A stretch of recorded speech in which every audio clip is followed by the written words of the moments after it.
नमस्कार। Hello. Hello.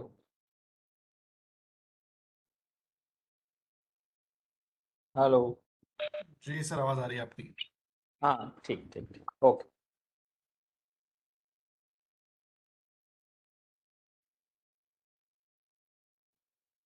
Video नहीं आ रही। हाँ हाँ।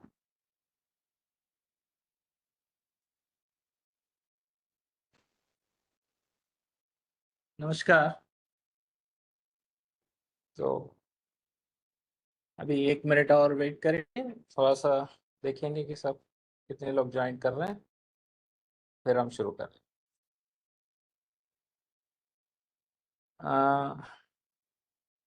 आज हमारा जो व्याख्यान होगा वो शोध पर होगा। तो शोध में हम आज जो बात करेंगे वो है कि अप्लाइड मेथडोलॉजी। अप्लाइड मेथडोलॉजी क्या है, अगर इस पर हम देखेंगे और उसमें हम कुछ उदाहरण लेकर देखेंगे, है ना।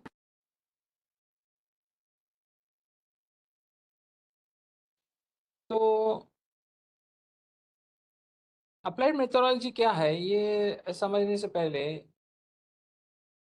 हम पहले देखेंगे कि विधा, जैसे विधा क्या है, और विधाओं में हम कथा साहित्य पर जब, तो कथा साहित्य क्या है और कथा साहित्य में हम किस तरह से हम शोध करें। तो विधाओं को लेकर जब हम बात कर रहे हैं तो जो लेखक जब लिखता है तो लेखक, एक तो पहले लेखक की रुचि होती है कि वो किस विधा में लिखे। अब जब विधाएं क्या है, जैसे काव्य, कहानी, उपन्यास, आत्मकथा, रेखाचित्र, निबंध, सब विधाएं हैं। अब ये जैसे आप सब लोगों को ये पता रहेगा। अब एक लेखक है, वो लेखक जब लिखता है तो वो पहले सोचता है कि वो किस विधा में लिखे। तो किस विधा में लिखेगा, तो वो पहले सोचता है कि हाँ, अगर समझिए वो जो विधा उसको पसंद है उसमें, जैसे अभी वो कवि है तो काव्य, कविताएं लिखता है तो वो कविताएं लिखेगा, तो वो उसको काव्य की विधा पसंद है ना। तो जब उसकी कविता की विधा उसको पसंद है तो वो उसमें लिखना शुरू करेगा। तो लेखक जो है वो काव्य भी लिखते हैं। एक ही लेखक, जैसे अभी उदाहरण के लिए रामदास मिश्र हैं तो कविताएं लिखते हैं, उपन्यास लिखा है, कहानी लिखा है। तो ऐसा नहीं है कि वो किसी एक विधा में लिखते हैं, बहुत सारी विधाओं में लिखते हैं कोई भी लेखक है। तो अब जब वो जिस विधा में लिख रहा, तो उस विधा में वो अपने अपने जो अपना जो साहित्य है, मतलब अपने जो विचार हैं, अपने विचारों को अब इस पर हम देखें कि विचार क्या है। तो विचार जो वो अनुभव करता है, जो जो वो देखता है, अपने जीवन में, और जो सच्चाई को वो समझता है उसको वो साहित्य के रूप में प्रस्तुत करता है। अब जाहिर सी बात है कि उसमें उसकी कल्पनाएं भी रहती हैं, कल्पना भी है उसमें, लेकिन सच्चाई। तो वो अगर वो पात्रों के माध्यम से बत, तो वो कहानी या उपन्यास में किसी किरदार के माध्यम से, किसी पात्र के माध्यम से अभिव्यक्त करने की कोशिश करता है। अब काव्य में सीधे सीधे अपने विचारों को बता देता है। काव्य ऐसा होता है कि जिसमें वो सीधे सीधे अपने विचारों को बता देता है। निबंध में भी वो सीधे सीधे भी, निबंध में भी उसी विषय को वो लेकर सीधे सीधे बताने की कोशिश करता है। तो छात्रों, अभी एक शीर्षक है, जैसे आप शोध कर रहे हैं या शोध सीख रहे हैं, तो एक शीर्षक पे आप अभी शुरू किए। उदाहरण के कहानियों में, प्रेमचंद की कहानियों में समाज, या प्रेमचंद की कहानियों में जीवन, प्रेमचंद कहानियों में जीवन मूल्य, प्रेमचंद की कहानियों में यथार्थ। अगर आप इसको ले लेते हैं, इस शीर्षक को लेके बात करते हैं, तो अब इस शीर्षक को आप 3 भागों में पहले आप समझेंगे। 3 भागों के माध्यम से इस शीर्षक को आप समझेंगे और उसको अभिव्यक्त करने की कोशिश करेंगे। पहले क्या है? पहले ये है कि विधा क्या है।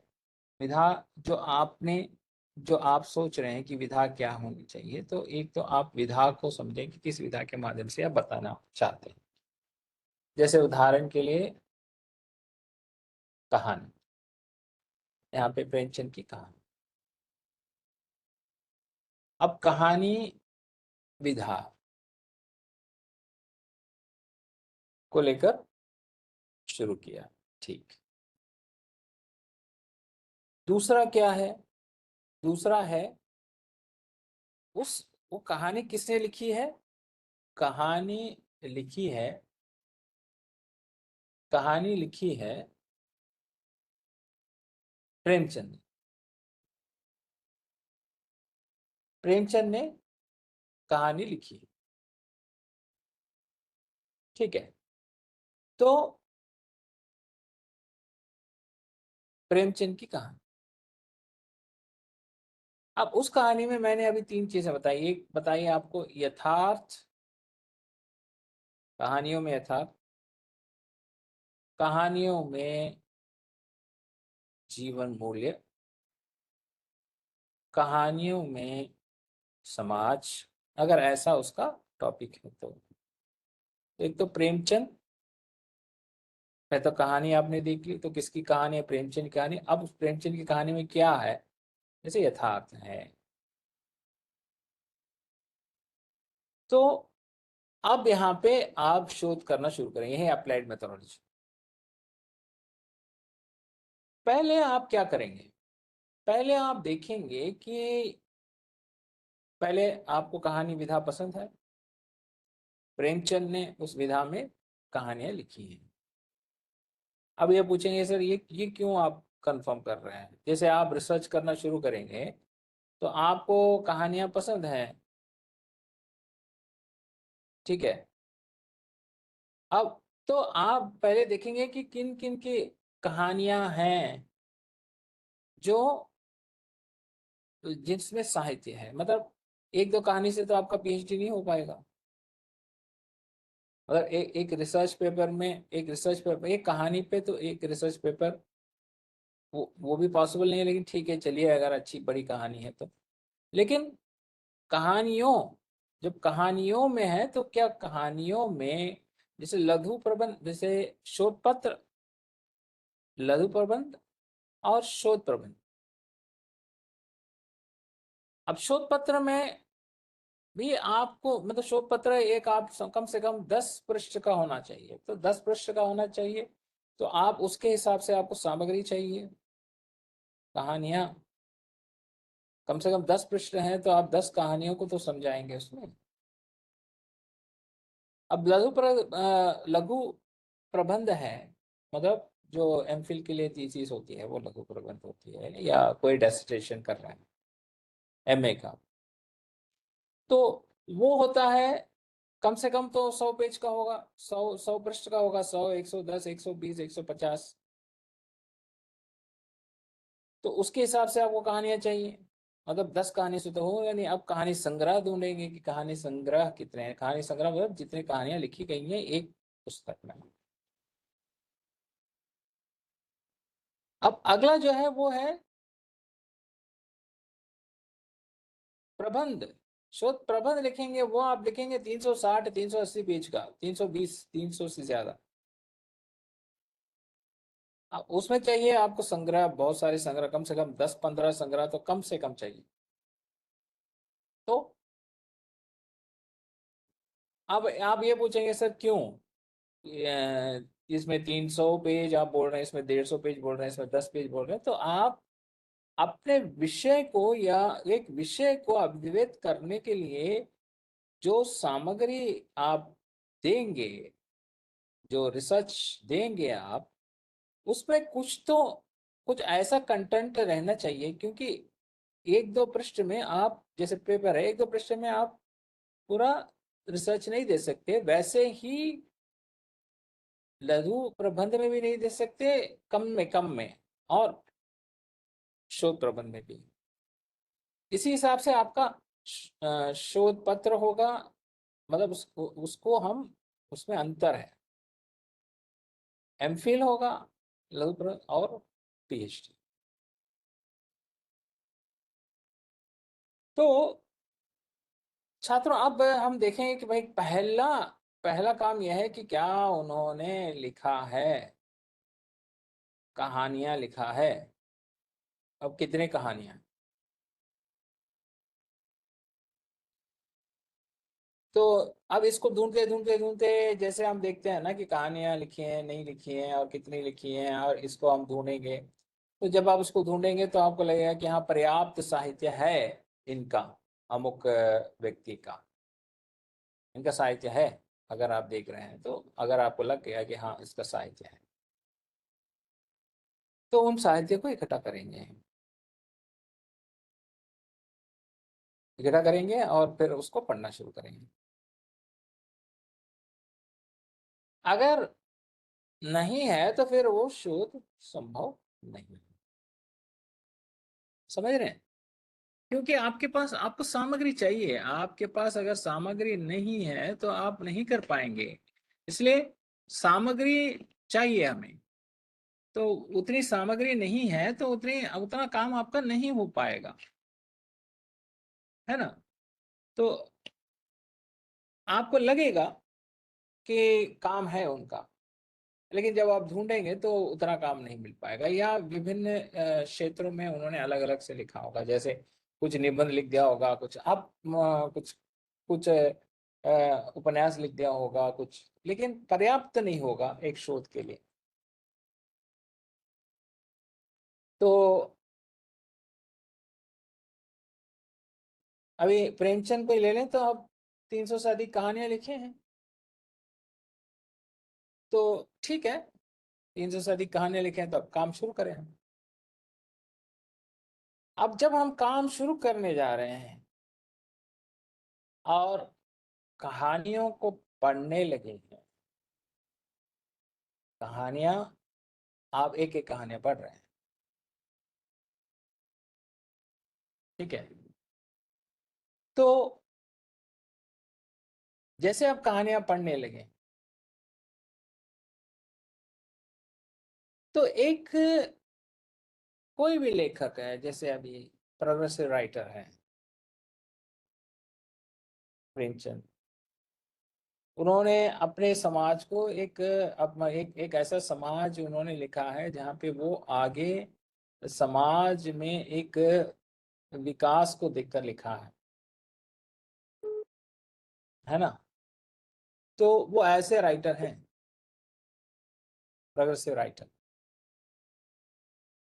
तो आइडियोलॉजी, इसको हम कहेंगे आइडियोलॉजी, या उस राइटर के विचार,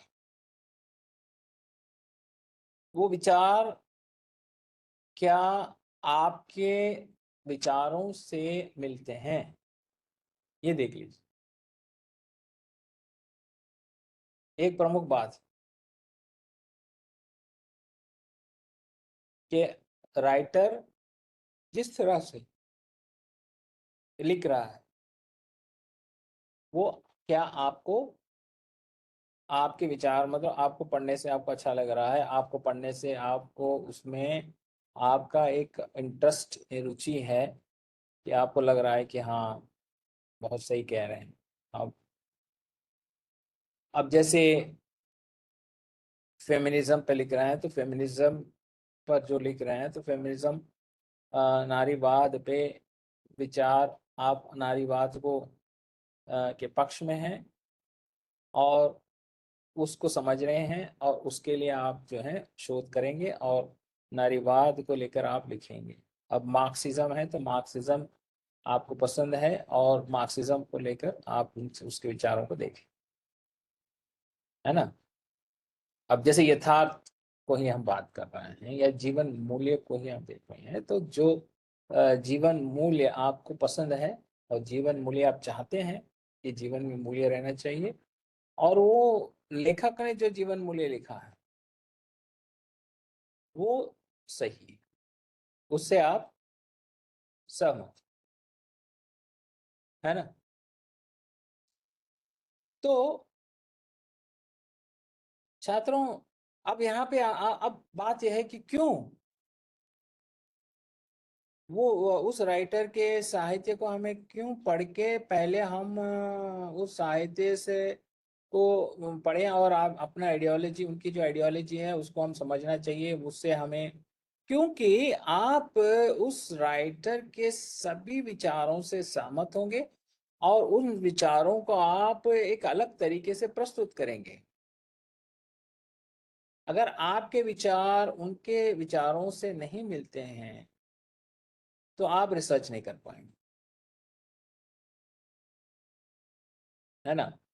देखिए आप एक विचारधारा को लेकर चल रहे हैं, जैसे आप रिसर्च के लिए आ गए हैं, तो अभी आप इस रिसर्च में आ गए हैं तो अब रिसर्च के लेवल में तो आपके आपकी आपकी मानसिकता ऐसी हो जाएगी कि आप किसी विचारधारा को के आधार पर जा रहे हैं, है ना। अब जैसे उदाहरण के लिए मैं क्या कह रहा हूँ कि जैसे भक्ति, आप भक्ति को लेकर हैं, या आप समाज को लेकर बात करना है, या आप एक राजनीतिक, एक राजनीति में आपकी विचारधारा कुछ है, या आप संस्कृति पर, भारतीय संस्कृति पर आपका एक विचार है। अगर आप राजनीति बिल्कुल पसंद नहीं करते हैं लेकिन आप राजनीति पे शोध करेंगे तो वहाँ मतलब राजनीति से पसंद नहीं करते मतलब क्या है, जो आप उतनी रुचि नहीं रखते हैं, ठीक है राजनीति है, लेकिन राजनीति में जो उसके जो विचार हैं या उसके जो पक्ष हैं, उसकी जो राजनीति की जो भी चीजें हैं, जो उसके नियम हैं, अगर उससे आप सहमत नहीं है तो हर एक व्यक्ति की अपनी एक समझ होती है। अब जैसे हम विधा को लेकर हम देखते हैं वैसे हम राइटर को भी चूज करें। जैसे हमने विधा को चूज किया ना, कि मैं काव्य पसंद करूंगा, मैं उपन्यास पसंद करूंगा, मैं आत्मकथा, वैसी बात आप राइटर और उस राइटर के आइडियोलॉजी को भी पसंद करके चूज करेंगे। अब यह है कि राइटर की आइडियोलॉजी अगर आप उससे सहमत नहीं हैं तो फिर आप आगे रिसर्च करने में आपको दिक्कत होगी, आप नहीं कर पाएंगे, क्योंकि हर बार आपके विचार और राइटर के विचार में जो है हमेशा कुछ ना कुछ जो आप सहमत नहीं पाएंगे। तो धारा से आपको सहमत होना चाहिए। अब ये है कि मैं अब सहमत हूं नहीं हूं, ठीक है मैं लिखूंगा, ऐसा नहीं है, क्योंकि आप आप एक आइडियोलॉजी को भी प्रस्तुत कर रहे हैं, वो आइडियोलॉजी भी आपको पसंद है, पसंद आनी चाहिए, पसंद रहनी चाहिए, और वही चीज आप में परिवर्तन भी लाएगी आपके जीवन में। क्योंकि आप लिख रहे हैं ना, आप लिख रहे हैं, शोध क्यों लिख रहे हैं? आप शोध लिख रहे हैं कि कोई पढ़ लें उसको, पढ़ने के बाद उसको कई चीजों का ज्ञान मिल जाए और उसमें वो अपने जीवन में परिवर्तन लाए, अपने यथार्थ को समझे। तो यही चीज, यही बात आप में पहले हो जाएगी। आप पहले शोध करते समय आप में परिवर्तन पहले लेके आ जाएंगे, आप में परिवर्तन आएंगे। जैसे उदाहरण के लिए अब मेरा शोध जो है वो रामदास मिश्र पे, तो रामदास मिश्र पे जब मेरा शोध है तो मैं जब रामदास मिश्र जी को पढ़ा, तो जैसे उनको पढ़ता गया तो मैं जैसे शोध करना शुरू किया तब पीएचडी में, तो मैं उनके हर एक बात से सहमत हुआ, सहमत रहा, और फिर उनके विचारों से सहमत रहा, फिर मैं उन्हीं के विचारों में ढल गया, और फिर हमारा रिसर्च उसी पे करना है, तो उसको पढ़ पढ़ के जब हम लिखना शुरू किया, तो फिर वो उस विचारधारा को और उनके विचारों से मैं बहुत ही सहमत रहा, मुझे बहुत पसंद आया। अगर आपको पसंद नहीं आ रहा है तो फिर वो दिक्कत हो जाएगी, आप लिख नहीं पाएंगे। ठीक है, तो अब प्रेमचंद को लेकर अगर हम बात करें तो प्रोग्रेसिव राइटर हैं, उन्होंने ऐसे समय में लिखा है जहाँ पे बहुत सारी चीजें भारत में रही हैं, स्वतंत्रता से पहले वाली चीजें, जैसे फेमिनिज्म पर बात हो रही है, जैसे और जैसे दलितों पे बात हो रही है, जैसे सामंतवाद पर बात होती है, जैसे अंग्रेजी शासन पे बात होती है। तो उन्होंने बहुत सारी सच्चाइयों को लिखा। अभी एक कफन कहानी को ही ले लेंगे आप, कफन कहानी में अगर आप देखेंगे तो एक उदाहरण के लिए मैं आपको बता रहा हूँ कि जो नारी परिवार के लिए अपना जीवन बिताती है उससे संबंधित। अब कफन के लिए पैसा इकट्ठा करते हैं,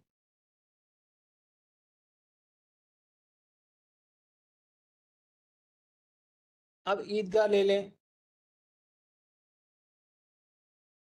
तो प्रेमचंद के विचार से अब ये है कि हाँ हाँ अब हम सहमत हैं, समझिए मैं अभी सहमत हूं, लेकिन उस समय जो लिख चुके थे, उस समय उन्होंने समाज में वो एक नया कॉन्सेप्ट रहा जो उन्होंने अपने साहित्य के माध्यम से उसके, इसीलिए तो वो इतने जाने जाते हैं कथा साहित्य में। उन्होंने एक ट्रेंड सेट किया और उस विषय को बताने की पूरी कोशिश की, है ना।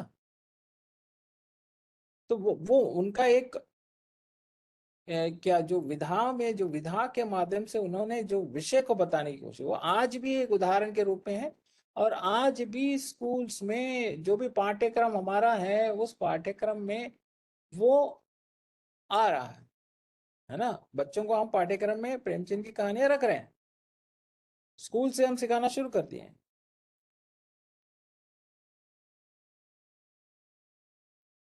तो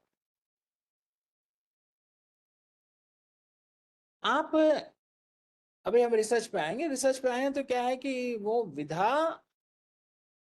आपको पसंद आनी चाहिए, और दूसरा जो है वो लेखक आपको पसंद आना चाहिए। फिर उस लेखक को जब आप पढ़ेंगे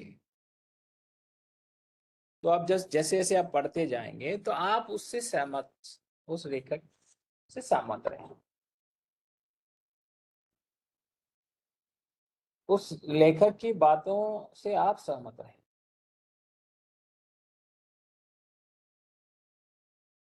है ना। अगर आप लेखक की बातों से सहमत नहीं हैं तो आप नहीं कर पाए, तो सहमति जरूरी है।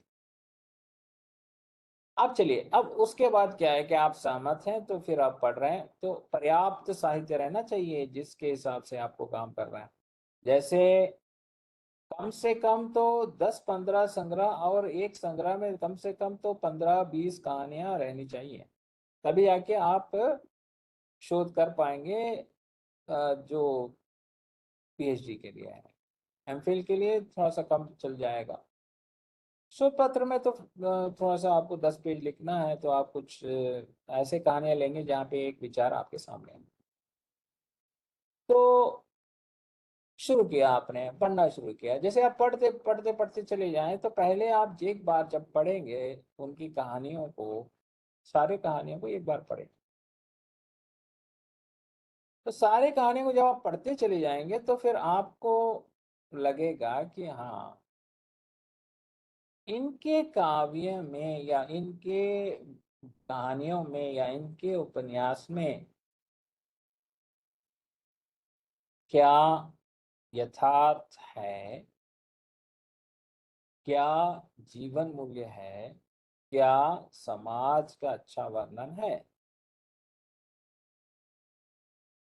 पहले इससे आप सहमत हो जाए। अब आप पूछेंगे सर यथार्थ क्या है। भाई यथार्थ, अब जैसे एक जो हमारा जो रिसर्च है, जैसे यथार्थ या जीवन मूल्य या सामाजिक जीवन या समाज, ये क्या है सर। तो ये क्या है, ये जो है वो सोशियोलॉजिकल एस्पेक्ट्स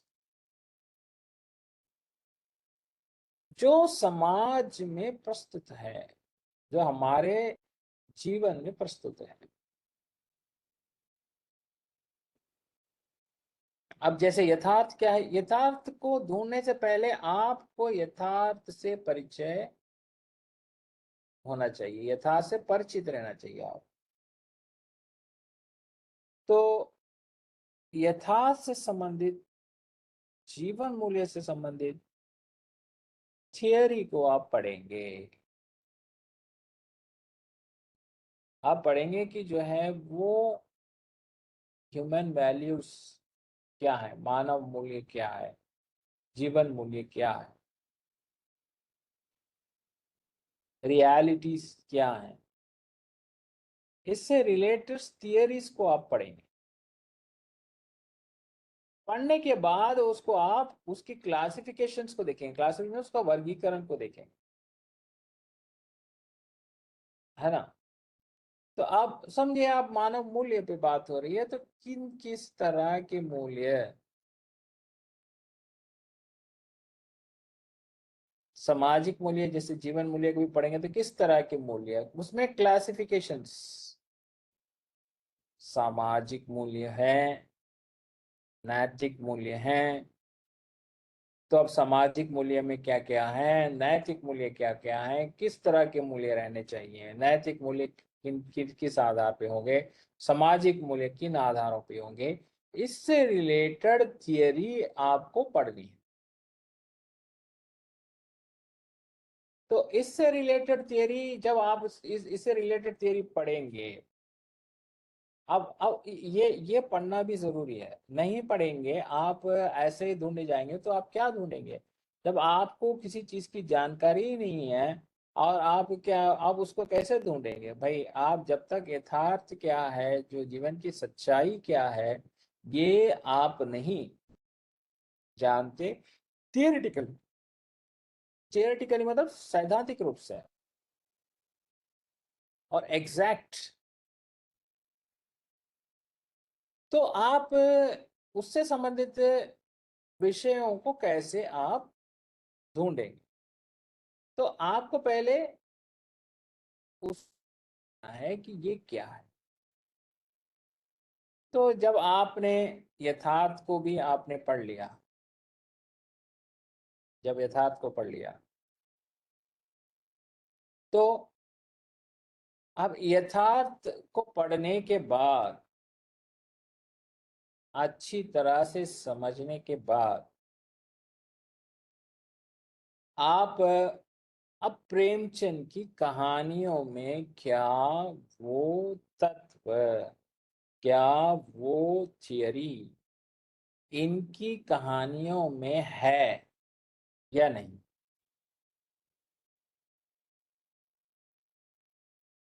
ये आपको ढूंढना पड़ेगा।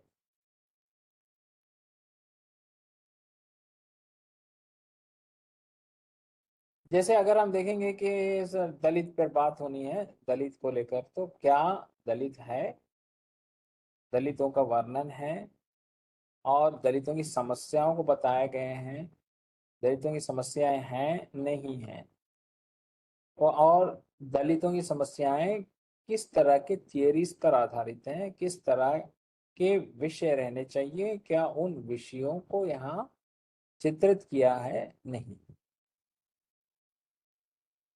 ये बहुत ही प्रमुख चीज है, यही आपका शोध है।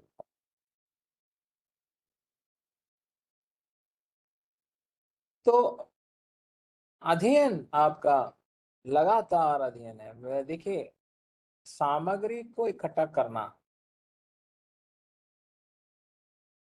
सामग्री को इकट्ठा करना इतना आसान नहीं है।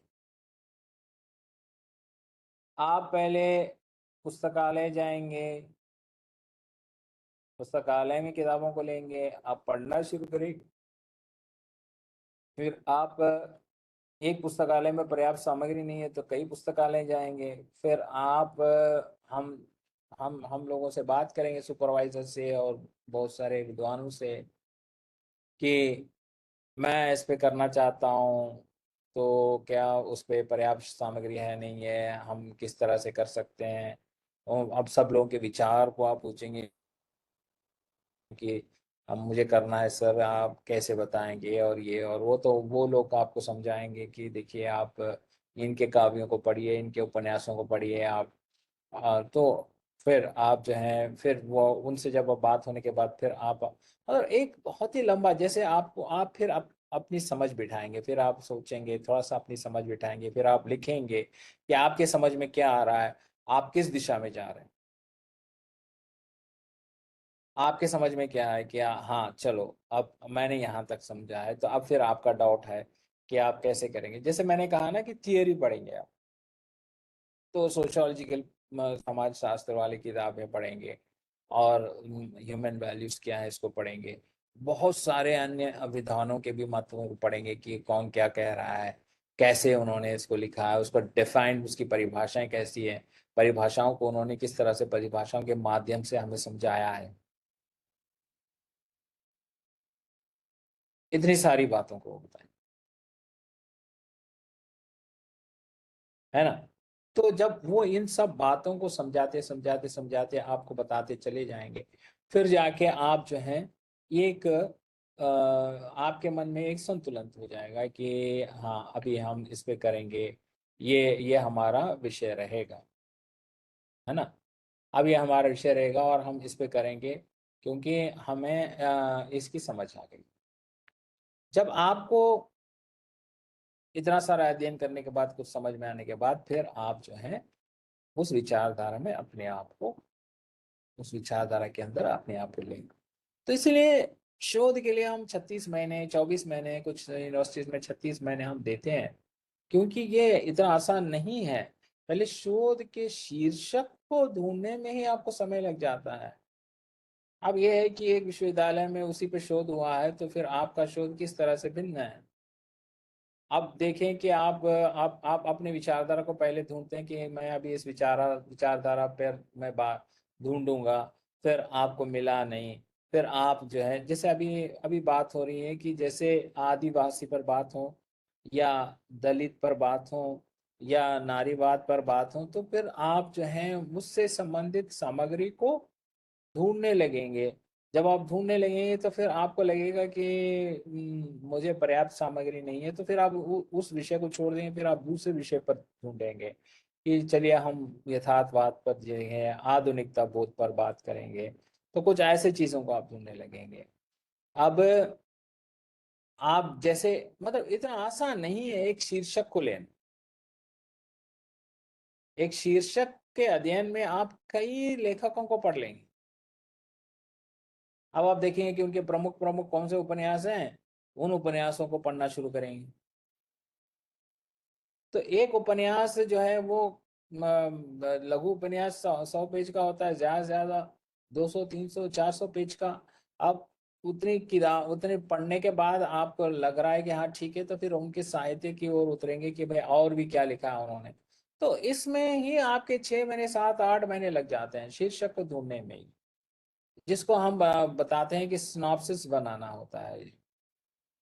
तो पहले एक सिनॉप्सिस जो बनाएंगे आप, वो सिनॉप्सिस बनाने में ही आपका इतना समय लग जाएगा कि इतने राइटर्स को हमने पढ़ा, फिर आप हिंदी साहित्य को फिर दोबारा समझेंगे कि भाई इसमें कौन है जो छूट गए हैं जिनसे हम कर सकते हैं। आप कैटलॉग्स के माध्यम से जो प्रकाशन में हैं, उन प्रकाशन के कैटलॉग्स से भी आप ढूंढेंगे कि कितने कितने उपन्यास और कहानी लिखे हैं। लेकिन हिंदी में ये दिक्कत है कि भाई एक ही प्रकाशन में नहीं मिल जाते, कहीं किसी और प्रकाशन में मिलते हैं, कहीं किसी और प्रकाशन में मिलते हैं, कहीं प्रकाशन में है वो कॉपी नहीं होती, उसको ढूंढने में लगते हैं। किसी लाइब्रेरी में मिल गई तो वहां देखते हैं। तो लाइब्रेरी विजिट लगातार लगातार आपकी लाइब्रेरी विजिट चलती रहती है, और लोगों से आप मिलते रहते हैं, उसी में लगे रहते हैं कि मुझे अब ये विषय नहीं मिल रहा है, ये विषय मुझे मिल जाए, मैं लिखना शुरू कर दूं, मैं उसको पढ़ना शुरू कर दूं। ये एक बहुत ही लंबा प्रोसेस।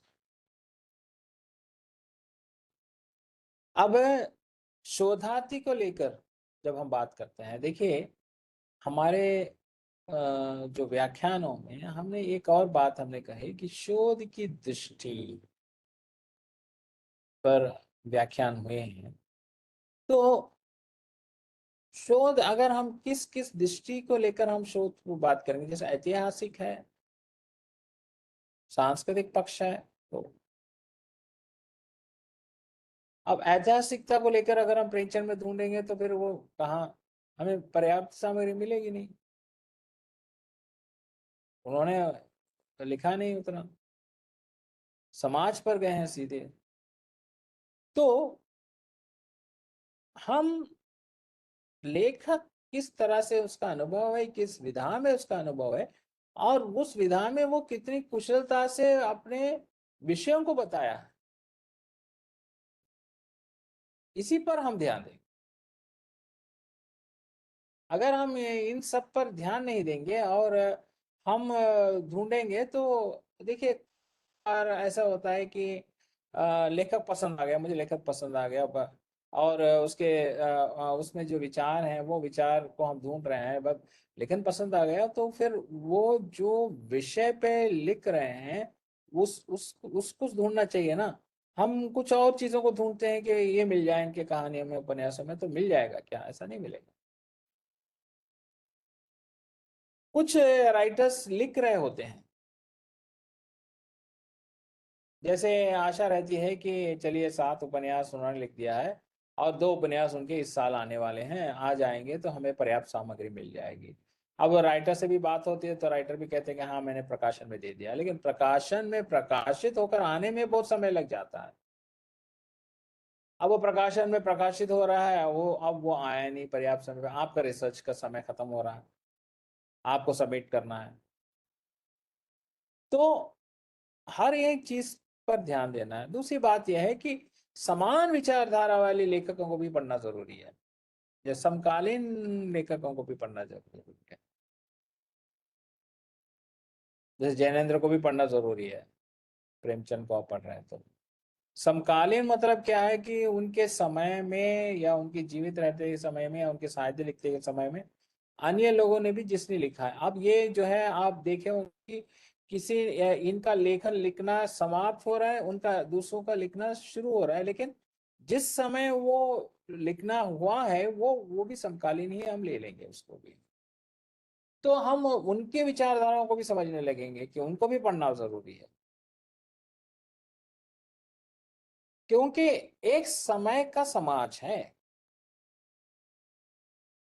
जैसे उदाहरण के लिए अभी अभी मैं बात कर रहा हूँ कि आज मैं बात कर रहा हूँ, मेरे 50 वर्ष हैं, मेरी आयु अब 50 वर्ष की समझिए। और जो आप रिसर्च करना शुरू कर रहे हैं, आपकी आयु अभी 20 वर्ष की है।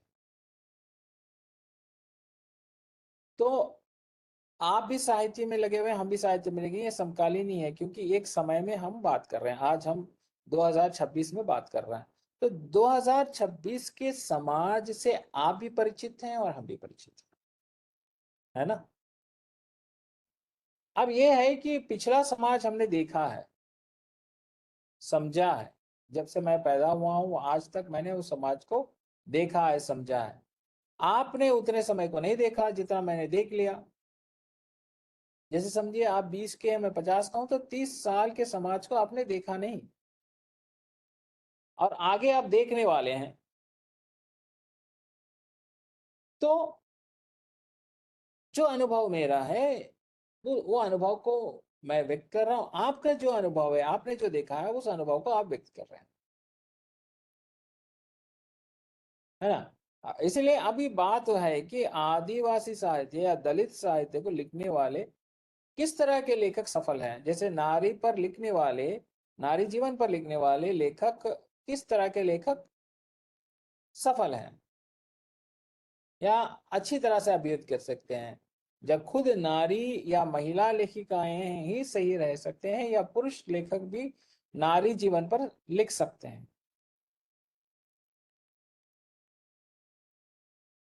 है ना। अब नारी जीवन पर लिख सकते हैं या नहीं।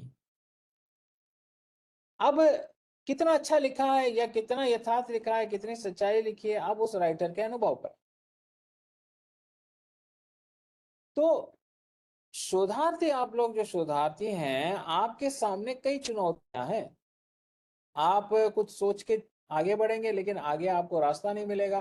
कभी आपको लगेगा कि हाँ हमने बहुत सही देखा है, कभी आपको लगेगा कि नहीं ये हमने गलत रास्ते में आ गए हैं, या हमें लगेगा कि नहीं हमें और पढ़ना चाहिए।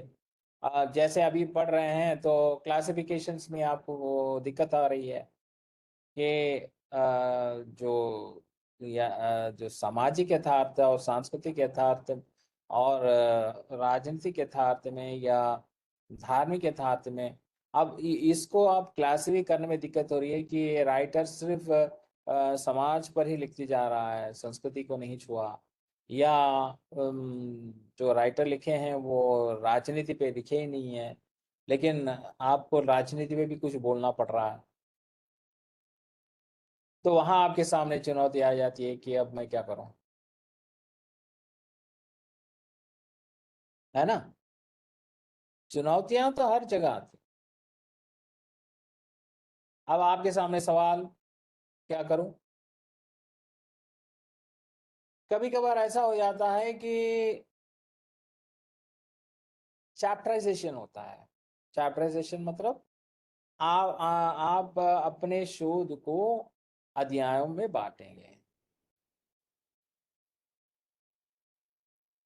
तो अध्याय जो है वो क्या होगा, अध्याय मतलब चैप्टराइजेशन। जब अध्याय चैप्टराइजेशन में बांटेंगे, तो जब आप बांटते चले जाएंगे तो आपको लगेगा कि कोई एक दो अध्याय में जो हमने चैप्टराइजेशन किया है उसमें पर्याप्त सामग्री नहीं है। जैसे धर्म पे लिखा ही नहीं है, आप धार्मिक यथार्थ को लेकर बात शुरू हो रही है, धार्मिक यथार्थ को लेकर बात हो रही है, लेकिन वो धर्म पे लिखे नहीं, लेकिन आपने चैप्टराइजेशन कर दिया। तो अब समस्याएं हैं, उत्पन्न हो जाती हैं। तो आपको फिर गहराई से उनके साहित्य को दोबारा पढ़ना पड़ेगा कि कहीं आपने पढ़ते समय कुछ छूट तो नहीं गया है, या पढ़ते समय आपने इसको ध्यान नहीं दिया। जैसे आपने थियरी को पढ़ा, हाँ हमने पढ़ लिया। थियरी को पढ़ने के बाद आपने उसको जब थियरी पढ़ने के बाद आपने उनके साहित्य में उसको ढूंढा। जैसे मैं आपसे कह रहा था कि पहले आप उनके साहित्य को पढ़ लें। जब साहित्य को पढ़ लें, थियरी क्या है ये थियरी समझ जाए, फिर थियरी समझने के बाद आप दोबारा जब पढ़ेंगे, दोबारा पहले तो आपको पढ़ लेना है कि क्या उनका साहित्य सही है, उनका साहित्य में आपके विचार वगैरह सही हो रहे हैं और किन किन विषयों पे उन्होंने बात की है। ये मोटे मोटे रूप से पहली बार पढ़ने से, पूरे संपूर्ण साहित्य मतलब जिस पर कहानियां हैं तो सभी कहानियां पढ़ लेनी चाहिए।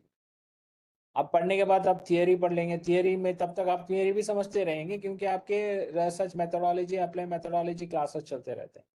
तो आप ये भी समझ जाएंगे कि हाँ थियरी ये होती है, थियरी में क्या है ये आप देख लेंगे कि ये थियरी है, ये इस विषय को इनके साहित्य में देखना है।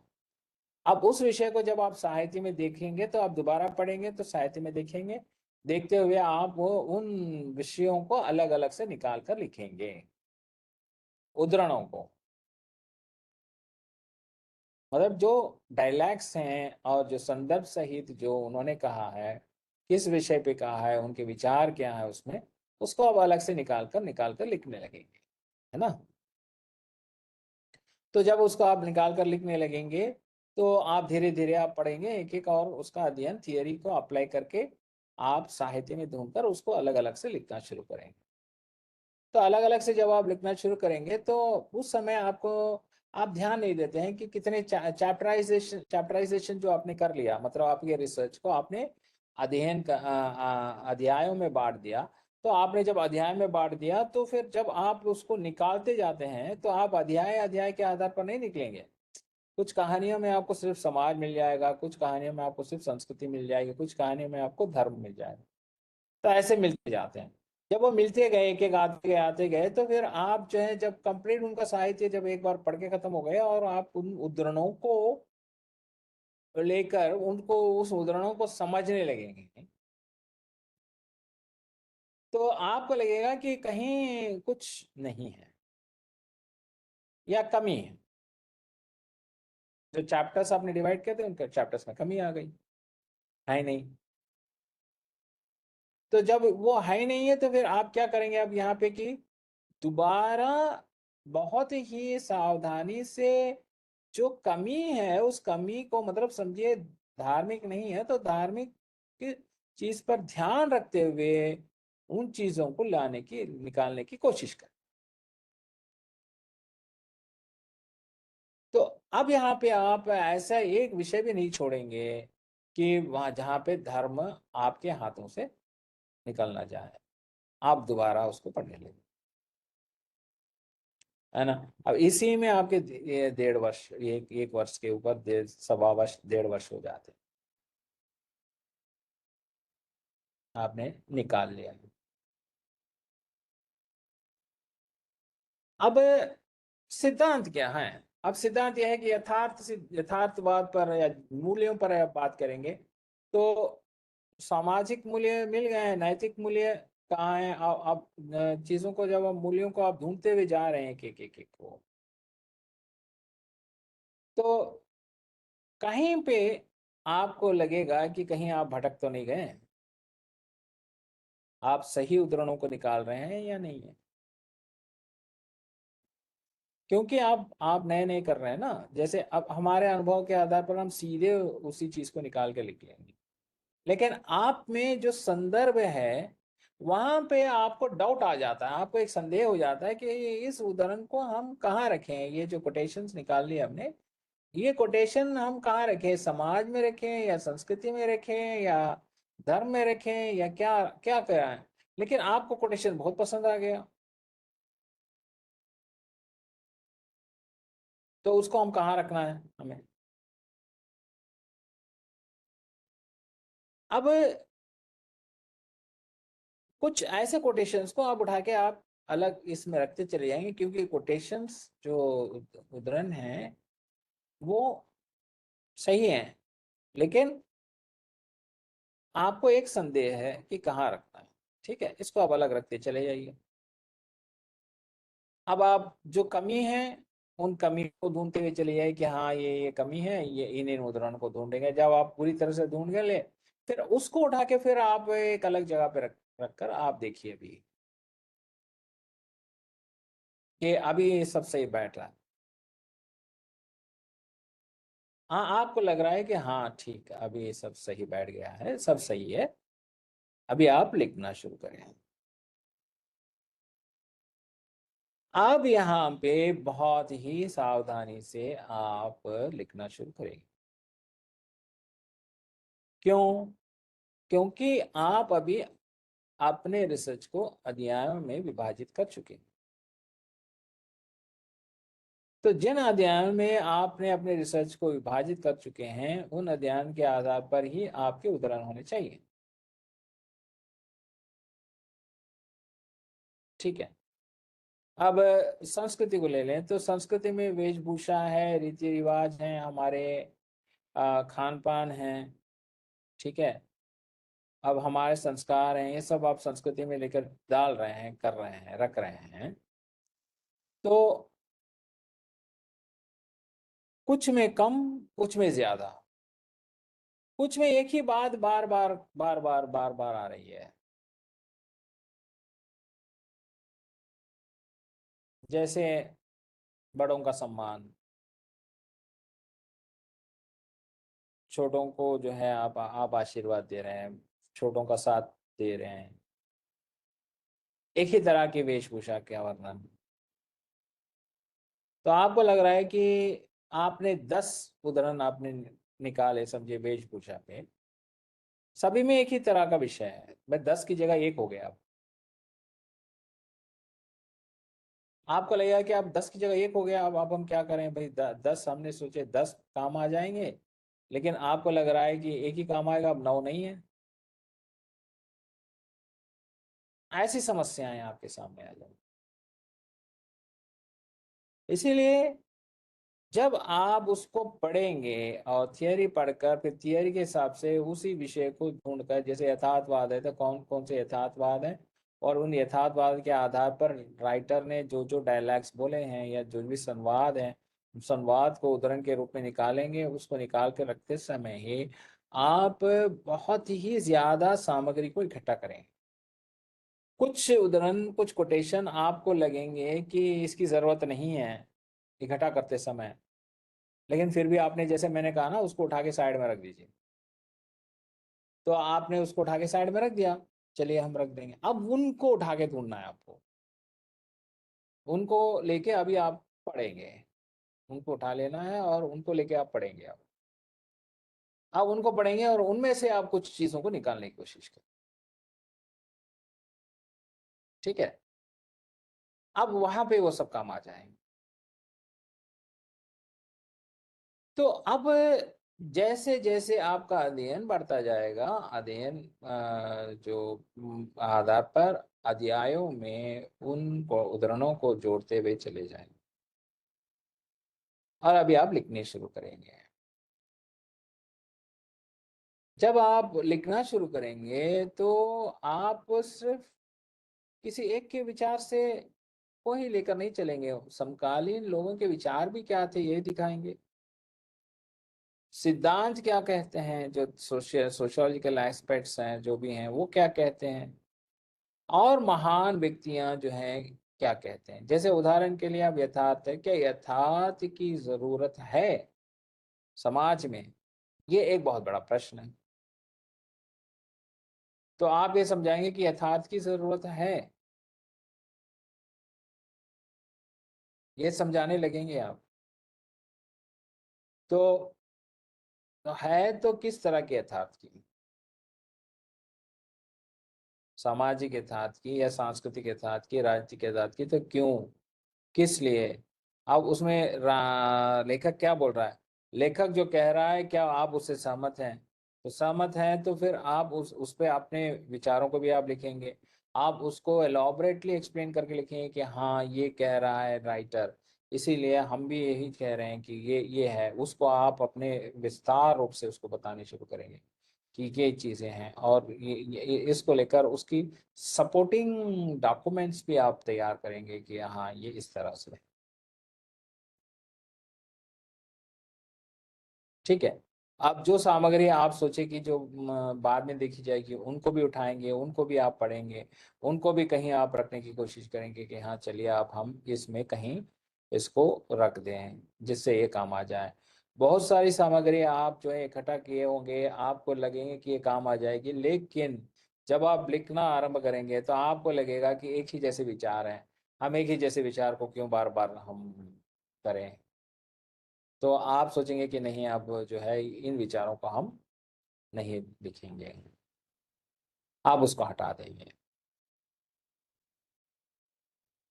और हर एक अध्याय में आप निष्कर्ष रूप में कुछ ना कुछ लिखेंगे। अब निष्कर्ष रूप में जब आप लिख रहे हैं तो आप लिखेंगे कि जो है क्या जो लेखक लिखा है वो क्या है, किस तरह का यथार्थ है, किस तरह का मूल्य है। वो मूल्य अभी इस समाज में है या नहीं है, जैसे लिखा है 50 वर्ष पहले, अभी आप लिख रहे हैं तो आज आपके अनुभव के आधार पर उसमें परिवर्तन हो रहे हैं या परिवर्तित हो गए हैं या नहीं है। हैं तो हैं तो वो कहाँ है, किस तरह से उसमें परिवर्तन आ गए हैं, इसको भी आप देखें, आपके निष्कर्ष में लिखें, है ना। अपने विचारों को भी लिखना जरूरी है, लेखक के विचारों को, दूसरे अन्य विद्वानों के विचारों को, और अपने विचारों को भी लिखना जरूरी है। तो अगर आप अपने विचारों को लिखना शुरू करेंगे तो फिर वहां फिर विषय को लेना आरंभ होगा। तो छात्रों, शोध जो आपने लिया है या आप जो करना चाहते हैं वो एक साधारण बात नहीं है, वो एक चुनौती है आपके सामने, वो एक बहुत बड़ा काम है, उतना आसान नहीं है। जब आप उसको लिखकर उसको जब आप प्रस्तुत करेंगे तो उसको जितने लोग पढ़ेंगे और उस पे जो प्रतिक्रियाएं आएंगी, ये आप समझेंगे कि आपने एक बहुत ही बड़ा काम किया है। वो सचमुच एक समाज के परिवर्तन के लिए एक बहुत बड़ा काम है। अगर समाज के लिए आप कुछ लिख रहे हैं और वो समाज उसको अपनाता है तो वो अंत तक उसको पढ़कर लोग उसमें परिवर्तित होते हैं।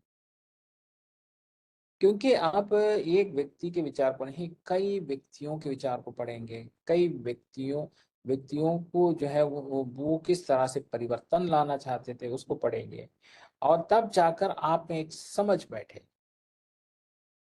एक हिंदी लेखक को नहीं पढ़ेंगे आप, कई हिंदी लेखकों को पढ़ेंगे, समकालीन लेखकों को पढ़ेंगे, जहां आपको डाउट आ जाता है कि इस विचारधारा में किस तरह से दो अलग अलग बातें हो रही हैं, या कई बात जो है वो एक ही बात पर हो रही है, ये एक बात पर कई मत हैं।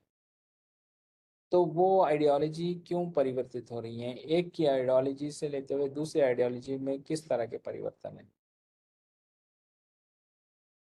ठीक है।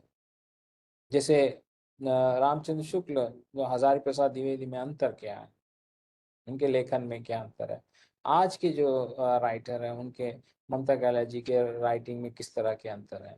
तो ये सब बारीकी से, जैसे प्रेमचंद को देखें तो प्रेमचंद में और कमलेश्वर में क्या अंतर है। ये बहुत ही प्रमुख चीजें हैं जिसको आप पढ़ेंगे, एक राइटर को लेकर नहीं पढ़ेंगे आप, दसियों राइटर को पढ़ेंगे, दसियों राइटर के आइडियोलॉजीज को पढ़ेंगे। फिर आप अपने आप को एक स्ट्रीमलाइन करने में टाइम लगेगा कि हाँ हमने ये जो पढ़ लिया है, तो ये जो पढ़ लिया है तो ये हम इसको हम कैसे लिखते हैं। अब लिखना भी एक बहुत इंपॉर्टेंट चीज हो जाती है। आप लिखने शुरू करेंगे ना तो फिर आपको लगेगा कि जो है आप लिख रहे हैं, तो इतने दिनों से आपने जो लिखा वो परीक्षा के लिए लिखा हो, या जो अपने लिए अब जो लिख रहे हैं वो समाज के लिए लिख रहे हैं, समाज में अपने विचारों का अभिव्यक्त करने के लिए लिख रहे हैं। तो पहले लिखना जो है उसके लिए कई बार आप काट काट कर लिखना शुरू करेंगे कि आपने लिखा, फिर आप पढ़ के देखा तो आप वो बता नहीं रहे जो आपको बताना चाहिए, तो फिर आपने दोबारा उसको फिर लिखा, तो लिखने में ही बहुत रात रात का समय, इतना समय निकल जाता है कि आप फिर उसको लिखने के बाद फिर आप पढ़ेंगे, पढ़ने के बाद फिर आपको लग रहा है कि जो आपने लिखा, जो पढ़ा, वो ठीक से व्यक्त नहीं हुआ है, तो फिर आप दोबारा अपना काम शुरू करें, दोबारा लिखना शुरू करें। इसलिए आप ये सोच रहे हैं ना कि मैं लिख रहा हूँ लेकिन लिख नहीं पाया, लिख नहीं रहा हूँ, ये है, ये लिखना सीख रहे हैं आप, अपने लेवल पे ये एक परिवर्तन आप लाने की कोशिश कर रहे हैं, ये प्रक्रिया में आप शुरू हो चुके हैं कि आप जो है अब उसमें आपको सफलता मिलेगी, आप चिंता ना करें, वो सफलता के रास्ते पे ही जा रहा। तो लिखना शुरू करें, जैसे लिख रहे हैं, लिख रहे हैं, तो अभी आप किसी के पास देकर, अपने सुपरवाइजर के पास देकर एक चैप्टर पढ़वा के देख लीजिए कि वो एक चैप्टर पढ़कर अपने जो उनके जो रिमार्क्स हैं, उनकी प्रतिक्रिया क्या है, वो क्या बोलना चाहते हैं, वो उसमें आ जाए। तो वो जैसे जैसे बोलकर वो भी कह रहे हैं कि हाँ भाई अब आप में ये परिवर्तन लाए, आप जो लिख रहे हैं शब्दों के चयन में, वाक्य संरचना में, विचारों की अभिव्यक्ति में कोई भी परिवर्तन, वो कह रहे हैं कि ये परिवर्तन आप लेके आना चाहिए, आपको ऐसा आपको करना चाहिए, तो वहां भी आपको ध्यान देना पड़ेगा। अगर वो कह रहे हैं कि दोबारा लिखिए इस चैप्टर को, इसमें जो आप लिख रहे हैं वो पर्याप्त नहीं है, जो विचार आपको जो व्यक्त करने हैं वो व्यक्त नहीं कर पा रहे हैं, तो आपको दसियों बार लिखना पड़ता है, दसियों बार आप लिख लिख कर समझाएंगे, समझेंगे और अपने आप को समझाएंगे, अपना संतुलन खो बैठेंगे कभी कभार, आपको लगेगा कि मैं इतना मेहनत कर रहे हैं या, लेकिन उसका फल नहीं मिल रहा, तो आप अपने आप को समझाएंगे नहीं ऐसा नहीं है, आपको सही से और लिखना पड़ेगा, आप उसमें रिसर्च सही करना पड़ेगा। तो फिर आप जहाँ पे आपको संदेह उत्पन्न होता है फिर दोबारा पढ़ना शुरू करेंगे, कुछ दिन पढ़ेंगे, फिर कुछ दिन लिखना शुरू करेंगे, कुछ फिर बहुत सारा पढ़ेंगे, बहुत कम लिखेंगे, कभी कभार कम पढ़ेंगे, बहुत सारा लिखने लगेंगे, क्योंकि विचार हैं, विचार आ रहे हैं आपके मन में, विचार आ रहे हैं कि हाँ चलिए हम ऐसे ऐसे लिखते चले जाएंगे। तो जहां भी आप लिख रहे हैं क्या वो सही है या गलत है, उसको आप अपने सुपरवाइजर से, निर्देशक से चेक करवा दें। अब बात यह है कि ये सब आप जब करते चले आएंगे तो लास्ट में आपसे, आपके सामने यह है कि आपका लक्ष्य क्या था, आपका उद्देश्य क्या था, क्या आप उस उद्देश्य, उस लक्ष्य की ओर पहुंच गए हैं। जैसे आप यथार्थ को लेकर समाज को समझाना चाहते हैं और राइटर के माध्यम से आप समझाना चाहते हैं कि यथार्थ है, यथार्थ की जरूरत है और मानव को यथार्थ को समझना चाहिए, अपने जीवन में उसी आधार पर अपने यथार्थ को लेना चाहिए, अगर ये आप बता रहे हैं, तो उपसंहार में जो जब आप कंक्लूजन लिख रहे हैं, उसका निष्कर्ष अंत में लिख रहे हैं, तो वहां आप पूरा निचोड़ जवाब देंगे उसका, सारे रिसर्च का, वो एक बहुत ही प्रमुख भाग है। संहार का जो है वो अध्याय जो है वो बहुत ही एक महत्वपूर्ण अध्याय है। वहां आप हर एक चैप्टर में आपका एनालिसिस आप लिखेंगे, यहाँ पे और कोई आपको मदद नहीं करेगा, बस आपने जो समझा है संपूर्ण शोध में, जो जिस विषय को आप समझे हैं उस विषय को आप लिखना शुरू करेंगे, बस आप लिखते चले जाएं उसको। और फिर आप देखें कि क्या वो सभी बिंदुओं पर उन सभी बातों को आपने बता दिया गया है जो उस पूरे साहित्य में, जैसे कहानियों में जो लेखक ने कहा है, और वो जो समाज के लिए जो थियरी में जो है, और वो जो मानव दूसरे समुदाय तक पहुंचना है, वो उसमें आ गया है या नहीं है, ये आपको देखना। तो जब आप उसको देखने लगेंगे, उसको समझने लगेंगे, और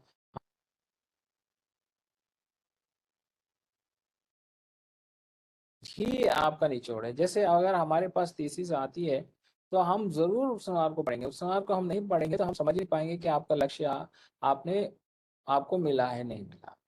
जैसे हम कई थीसिस को जांचते हैं, तो जब हम जांचेंगे तो हम देख रहे हैं कि उद्धरणों को लिया है, अध्यायों को सही तरह से विभाजित किया है, अध्याय विभाजित किए हैं तो उसके शीर्षकों के जो शीर्षक हैं वो शीर्षक कैसे हैं, सही हैं, एकदम वो उसको एक स्ट्रीमलाइन में लाए हैं, और फिर उसके बाद हर एक चैप्टर का जो निष्कर्ष लिखा है और उपसंहार उन्होंने लिखा है। बिब्लियोग्राफी हम देखेंगे कि किन किन किताबों को इन्होंने पढ़ा है, क्या उन किताबों से उद्धरण लिया है, किन किन चैप्टर्स में उनको लिया गया है, ये सब हम देखेंगे।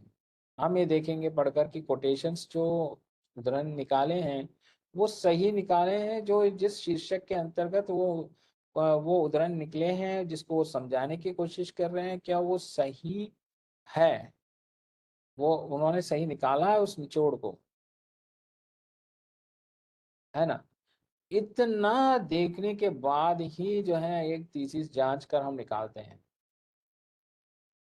तो आप ध्यान रखें कि आप जो लिख रहे हैं वो हवा हवा की बातें नहीं है, बिल्कुल नहीं है। आप एक लिख रहे हैं वो रिकॉर्ड है, वो एक दस्तावेज बन गया, वो एक शोध दस्तावेज, वो कई सालों रहेगा और उसको कई लोग पढ़ेंगे। अब जैसे मैं यथार्थ पर को बारे में सोचना चाहता, अब हमने प्रेमचंद में यथार्थ पर हमने बात की है, इसको हम समझना चाहता हूँ, लेकिन किसी अन्य राइटर के काव्यों में या उनके साहित्य में मैं यथार्थ को देखना चाहता हूँ, तो मैं आपके यथार्थ को भी पढ़ूंगा कि आपने किस तरह से जो है उसको लिखा है। तो वहां से भी मुझे बहुत सारी चीजें मिलती हैं, और आपके यथार्थ में से जो शोध है उसमें से जो सार निकला है वो सार भी हम निकालेंगे, उसको उसको भी समझेंगे, क्योंकि आपका एक पैटर्न है, एक पैटर्न, जो पैटर्न जिस तरह से पैटर्न का इस्तेमाल किया गया है उसको हम देखेंगे। ये पैटर्न निकला है तो कैसे निकला है, इस पैटर्न को हम कैसे समझेंगे, है ना। तो हर एक एस्पेक्ट्स, हर एक एस्पेक्ट से, हर एक दृष्टि से हम अपने शोध को सही तरीके से प्रस्तुत करेंगे। प्रस्तुति एक बहुत ही अहम चीज है। आपने पढ़ लिया, इतनी मेहनत की, लेकिन आप प्रस्तुत नहीं कर पा रहे। प्रस्तुत करना मतलब उसको लिखना, और उसको कौन सी चीज को पहले लिखना, कौन सी बात को बाद में लिखना, अंत में लिखना, फिर निष्कर्ष के रूप में उसको लाना है तो कैसे लाना है, कहाँ लाना है, उसको किस तरह से हम निष्कर्ष के रूप में लाएंगे, ये जो हम बात देखें ना, ये प्रस्तुति है। तो शोध प्रबंध प्रस्तुति हमने इन सब लेक्चर्स में हमने आपको बता दिया है। तो मैं उसके थियोरेटिकल एस्पेक्ट्स में नहीं जा रहा हूँ, आपको समझाने के लिए एक सरल तरीके से समझा रहा हूँ। एक समझाना जो है ना, किस तरह से आपका शोध आप करेंगे, ये एक जनरल बात जैसे मैं आपको समझा रहा हूँ। तो जब आप लेक्चर पढ़ेंगे तो इन बातों को आप जब आप मिलाकर जब बातों को रखेंगे ना, तो वो आपको मैच हो जाएगा, क्योंकि हम शोध करवा भी रहे हैं और जांच भी रहे हैं और करवा रहे हैं, तो हमें ये एक्सपर्ट्स पता है। तो वहां पे हम बताएंगे सर्वेक्षण पद्धति क्या होती है और विश्लेषण पद्धति क्या होती है, ये हम बता रहे हैं। लेकिन यहाँ पे हम जब बता रहे हैं तो आप कैसे करोगे, एक आम सरल तरीके से हम बता रहे हैं, थियोरेटिकल पॉइंट ऑफ व्यू से नहीं है। तो जब इन सब चीजों को आप लगाकर आप जो है एक कड़ी कड़ी, हर एक कड़ी जोड़ते चले जाएंगे, एक एक उदाहरण दूसरे उदाहरणों के साथ आप जोड़ते जोड़ते जोड़ते जोड़ते चले जाएंगे, आप फिर उसको आप अपने शब्दों में समझाते हुए चले जाएंगे, अपने इसमें निष्कर्ष बनाते चले जाएंगे। तो एक पूरा चैप्टर एक पूरा आकार के रूप में आपके सामने आएगा। तो फिर आपके जो आपने जो बताना चाह रहे हैं वो पूर्ण रूप से उसमें आया है नहीं आया। अब आप इसके राइटर बन गए ना, आप इसके लेखक बन गए। तो ऐसे राइटर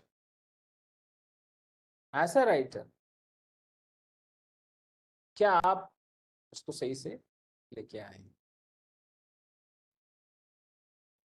पहले तो एक बात मैं आप लोगों से, सभी शोधार्थियों से बता रहा हूं कि पहले बात यह है कि आपके शोध को पढ़कर आपको संतुष्टि मिलनी चाहिए। आपको लगना चाहिए कि हाँ भाई ये बहुत ही अच्छा काम हुआ। आपकी आत्मतृप्ति, संतुष्टि बहुत ही मायने रखती है। अगर आप संतुष्ट नहीं है तो कहीं ना कहीं कमी है। तो आप किस समझ लीजिए कि आपने कहाँ सही किया है, कहाँ आपने गलत किया है ना? क्योंकि जो आपकी आत्मा कह रही है वो हमेशा सही है। आप अपने सुपरवाइजर से डायरेक्टली बात कर लीजिए कि सर ये मैं संतुष्ट हूँ, मैं संतुष्ट नहीं हूँ, क्यों, मेरी संतुष्टि इसमें कैसे मिलेगी, मैं किस तरह से उसको सही से लिखूं ताकि मैं विषयों को सही से लिखूं, मैं संतुष्ट हूं। तो आपके सुपरवाइजर आपको बता देंगे कि कमी क्या है, क्यों ऐसा है। देखिए, ये आपके और सुपरवाइजर के बीच की बहुत ही एक दोनों के बीच की बात हो जाती है। आप दोनों पूरे शोध में इतने जो है विषयों पर चर्चा करेंगे, इतने बातों पर आपका डिस्कशन होगा कि आपके विचार जो हैं वो उससे सहमत होंगे, कभी जो है आप सहमत नहीं होंगे, बस राइटर से भी सहमत नहीं होंगे और सुपरवाइजर से भी सहमत नहीं। सुपरवाइजर कहेंगे कि नहीं ये नहीं है, ये है, लेकिन आप सहमत नहीं होंगे, आप बोलेंगे नहीं नहीं ऐसा नहीं है सर, ये ऐसा है, क्यों ऐसे हो गया सर, ऐसा मैंने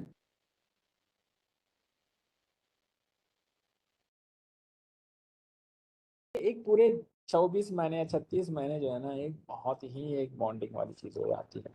सुपरवाइजर के साथ आपका लगाव और बढ़ जाता है। सुपरवाइजर आपको और चीजें समझाने लगते हैं, जीवन को और समझने लगते हैं, जीवन की सच्चाइयों को समझने लगते हैं।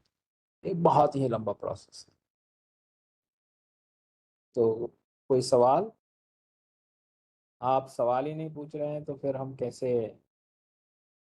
जो है आगे बढ़े।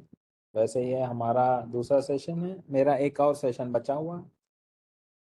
अब एक इतना मैं समझने के बाद, समझाने के बाद, एक चीज मैं आपको और समझाना चाह रहा हूँ, थोड़ा सा समझ लो कि आप कहेंगे कि सर भाषा, हिंदी भाषा तो है, हिंदी भाषा में हम लिख रहे हैं, जो अभिव्यक्ति है जैसे हर एक क्षेत्र के व्यक्ति के लिए, जैसे आप देख रहे होंगे अगर आप उत्तर प्रदेश के हैं या बिहार के हैं तो एक शैली उसमें रहती है, कश्मीर के हैं तो एक शैली रहती है, दिल्ली के हैं तो एक शैली रहती है। शैली मतलब जो शब्दों के चयन को लेकर, वाक्य संरचना को लेकर, वाक्य को प्रस्तुति में लेकर, मेरे जो बात करने के तरीके में लेकर, किन किन शब्दों का ज्यादा प्रयोग हो रहा है, किस तरह से अपने विचारों को व्यक्त कर रहे हैं, सबको लेकर एक शैली के रूप में हम बता रहे हैं। तो अब सवाल यह है कि सर क्या मेरी मेरी शैली जैसे आप लिख रहे हैं तो क्या मेरी शैली सही है? जिस तरह से मैं समझा रहा हूँ वैसे मैं लिख रहा हूँ, तो क्या मेरी शैली सही है, या जिस तरह से मैं लिख रहा हूँ क्या वो सही है? तो अगर आप हिंदी शब्दों का प्रयोग कर रहे हैं पूरी तरह से और उसके लिखने का एक तरीका होता है, उस तरीके को अगर आप, जैसे जो आप बोलना चाह रहे हैं ना, वो एक सही तरीके से आप उसको प्रस्तुत कर रहे हैं, शब्दों के माध्यम से, वाक्यों के माध्यम से आप सही तरीके से उसको प्रस्तुत करते जा रहे हैं। तो जैसे जैसे आप प्रस्तुत करते जा रहे हैं वो सही है, और जो आप कह रहे हैं वो दूसरा अच्छी तरह से समझ रहा है, तो ठीक है, आपकी शैली सही है। जैसे मैं ज्यादातर रिसर्च स्कॉलर्स जो लिख के लाते हैं, मैं उनकी शैली में परिवर्तन नहीं लाता, क्योंकि वो अपने अपने अपने एक तरीके से वो व्यक्त करना चाहते हैं। अगर वो किताब जैसे पढ़ेंगे ना हम, तो लगेगा कि वो बोल रहा है, ऐसा लगना चाहिए, वो इसकी मौलिकता है। जैसे वो अपने विषय को बता रहा है, अपने अपने तरीके से बता रहा है, तो वो जब अपने तरीके से जब वो बता रहा है, वो जब व्यक्त कर रहा है, तो ठीक है, हम उसमें ज्यादा उसको कंफ्यूज करने की जरूरत नहीं है। हिंदी सही है, शब्दों का है, वाक्य संरचना सही है, हिंदी के तरीके से लिख रहा है, तो ठीक है। कुछ शब्दों को आगे पीछे रखता है, तो वो आगे पीछे रख रहा है, तो आप थोड़ा सा पहले समझा दें, हम जैसे सुपरवाइजर्स पहले समझा देंगे कि देखिए ऐसे ऐसे लिख लेना, तो उसी को फॉलो करते जाइए। देखिए ज्यादा अगर आप सोचते रह जाएंगे ना, तो फिर आगे नहीं बढ़े। हमें आपका विश्वास, जो सुपरवाइजर्स हैं उनको आपका विश्वास भी बढ़ाना जरूरी है। आपके विश्वास को हमें प्रोत्साहित करते हुए आपको ऐसा लगना चाहिए कि हम साथ हैं, और आप आगे बढ़िए, लिखिए सही है, आप लिखिए फिर हम सही कर लेंगे, ऐसे बोल के आपको आगे लेके आना है। तो हर बार है आप गलत हैं, आप गलत हैं, आप ये हैं, आप वो हैं, हम बोलते जाएंगे ना, तो फिर वहां पे दिक्कत हो जाती है। तो अगर बहुत समय हो गया है फिर भी समझ नहीं रहे हैं, तब जाकर सुपरवाइजर सुपरवाइजर जो है ना, वो निर्देशक को सब पता है, तो वो आपको सही तरीका दिखा दे, है ना। तो देखिए, शोध, जैसे मैं बार बार कह रहा हूँ आपसे, और आप भी सुन रहे हैं कि एक बहुत बड़ा एक कार्य है। इसको जब आप लिखेंगे ना, तो आप में परिवर्तन और समाज में परिवर्तन है। क्योंकि ये एक किताब दो किताब के नहीं, कई किताबों के, कई साहित्यों के, कई विषयों के, कई विचारों का निचोड़ होता है, जो आप उसमें अपने पूरे प्रयत्न के साथ उसमें आप बताने की कोशिश करते हैं। तो एक एक आम काम नहीं है, ये एक विशेष काम। इसमें एक विशेष एफर्ट, आपका उतना लगन और उतना रात दिन की मेहनत इसमें लगे रहती है। तो इसको जो पढ़ेगा ना, तो वहाँ कहीं ना कहीं उसमें परिवर्तन और समझ आएगी, नई जानकारी आएगी। तो आप अच्छी तरह से इसको प्रस्तुत करने की कोशिश करें, है ना छात्रों। तो आशा है कि आप इसको समझे होंगे। एक अप्लाइड मेथोडोलॉजी में किन किन बातों पर हमें ध्यान देना है, अप्लाइड मेथोडोलॉजी की ज़रूरत क्या है, अप्लाइड मेथोडोलॉजी रहने से आप कैसे लिखेंगे। जैसे दो भाग हैं, एक हम थियोरेटिकल समझाते हैं, एक हम साहित्य में कैसे उसको, उस थियोरी को लाते हैं, ये समझाते हैं। ये दोनों चीज़ें इन लेक्चरों में है। हमने उस पर ध्यान दिया है, और ध्यान देकर ही हमने निकाला, लिखा कि आपको ये सब चीज़ें आपको मिल जाए, जहाँ पे आपको अप्लाइड पर भी हो और रिसर्च मेथोडोलॉजी। तो मैंने अभी आपको एक सरल तरीके से कैसे आप लिखेंगे ये मैंने आपको समझाया। इसलिए ज्यादा आप भावुक भी ना हो, और ज्यादा आप वो भी ना हो। आप प्रयत्न शुरू करें, पढ़ना शुरू करें, एक लक्ष्य बना लें, उस लक्ष्य की ओर आगे चलें। जैसे जैसे आप लक्ष्य की ओर आगे चलेंगे, आपको रास्ता मिलता चला जाएगा। आपके साथ आपके शोध निर्देशक निर्देशक भी हैं, वो भी आपको रास्ता दिखाते चले जाएंगे। कई अनुभवी लोग आपसे मिलेंगे, कई लोगों से आप वार्तालाप करेंगे, कई लोगों से आप शोध पर बात करेंगे। कई लोगों से जब आप बातें होंगी, तो आप में और क्लैरिटी आएगी, और चीजें आपके सामने आएंगी। जितनी जितनी चीजें आपके सामने आती जाएगी, वो सब चीजें आप मिलती जाएंगी, और आप लक्ष्य की ओर आगे बढ़ते जाएंगे। ठीक है, कोई सवाल, कुछ और आप जानकारी लेना चाहते हैं, कुछ और आप बोलना चाहते हैं? तो जैसे मैंने पिछले सेशन में आपको, मैंने शोध क्या है उसके महत्व को समझाया। आज मैंने आपको बताया कि कैसे आप शोध करेंगे, और किस तरह से आप चीज़ों को ढूंढेंगे, किस तरह से आप उसको प्रस्तुत करेंगे। इन सब चीज़ों को मैंने आपको आज बताया, है ना। आशा है कि आप समझे होंगे, बहुत ही सरल तरीके से मैंने समझाया है इसको। टेक्निकली शब्दों का प्रयोग नहीं किया, बस एक आम तरीके से आपको समझाने की कोशिश की है कि इस तरीके से आपको पढ़ना है और आपको समझना है, ये मैंने समझाया है।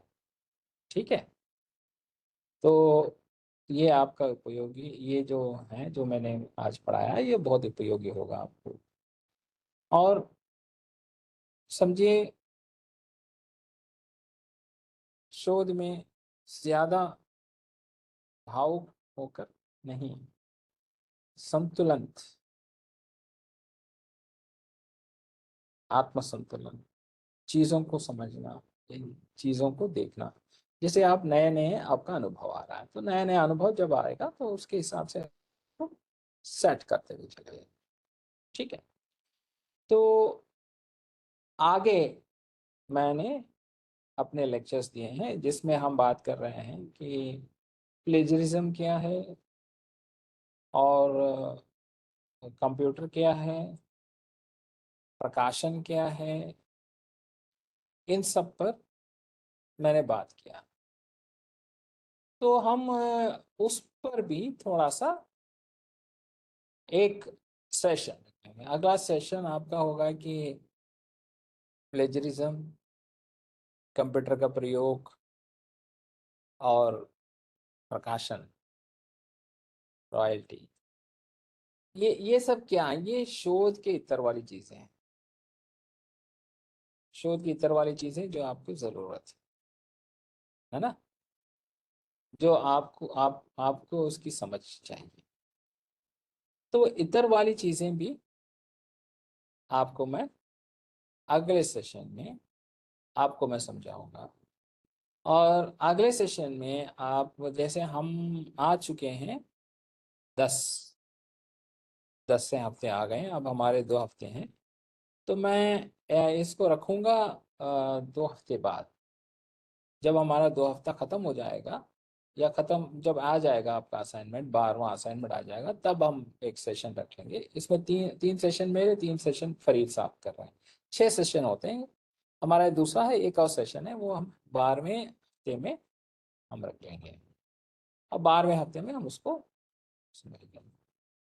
तो हम आगे भी ये जो कार्यक्रम चलेगा पाठ्यक्रम में, तो फिर उसमें भी कई और चीज़ें हम आपको समझाएंगे।